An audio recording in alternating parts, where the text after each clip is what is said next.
nervous system. I mean, strengthening muscles and joints. Strengthening muscles and joints. Sapagkat tayo nagkakaedad na, umiinay na yung ating mga buto. So, yung ginagawa ni Smartron ay pinapatibay niya, pinapalakas na yung ating mga muscles and joints. Also, ang ating internal organ. Pagkatapos po, sa 30 minutes natin na pagsala kay Smartron, magkakaroon tayo ng 2 hours of exercise. Panglima po is relaxation. So pagsala natin kay Smartron, 1 to 5 days, magkakaroon tayo ng healing reaction. Kapag nagkaroon tayo ng healing reaction, magkakaroon tayo ng pain reliever, natural pain reliever po siya. Pagkatapos nun is makakaramdam na tayo ng pagkakalma sa ating katawan. Pang-anim po, kung kayo po pang-anim is inflammation, elimination, and inflammation and sterilization.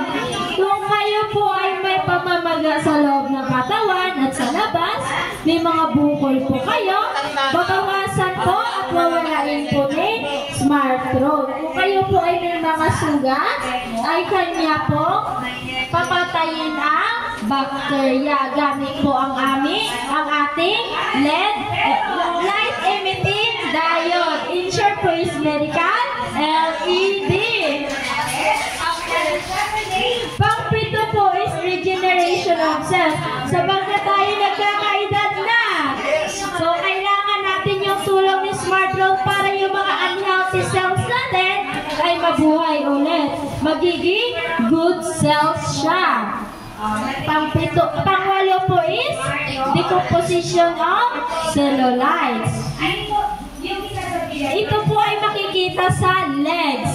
Kaya tayo nagkakaroon ng stretch mark and then double chin and then sa face natin kaya mayroon tayong chubby cheeks. Matutulungan po tayo ni Smartron na tanggalin yung mga cellulite sa ating katawan. So, ayan po yung may tutulong sa ating ni Smartron. So, bilang first timer po, ma'am.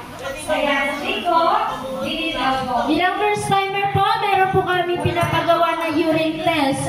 Kayo po mismo yung gagawa ng urine test. Bukas na umaga, unang pagising, sa pagising nyo sa umaga, unang ihi lang po.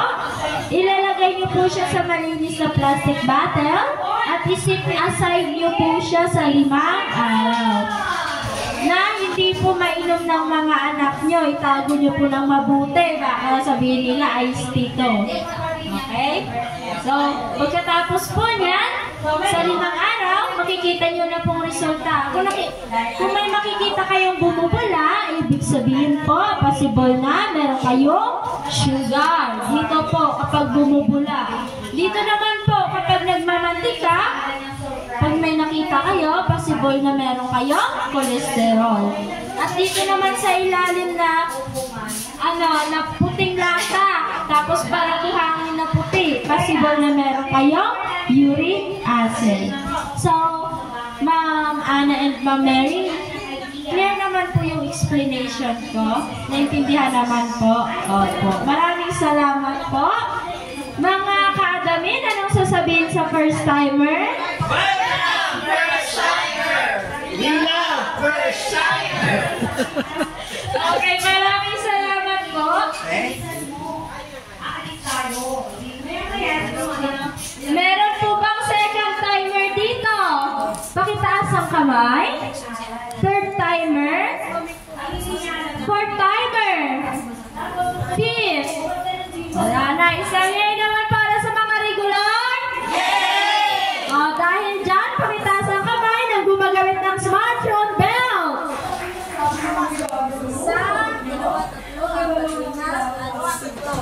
Okay, pakitaas naman ang kamay ng gumagamit ng Smartron. So, para pa kayo naman natin, diba? Ganyan ang ganda na tayo ay naman tama po ba? Okay, nagtanong po kayo. Kayo ba? Maraming salamat po, Happy Treatment. Okay gagawin ka lang. So, huwag mangarap, dati na. Very smart room. O, okay pa sa inyo, very smart room. O, parang ayaw nito,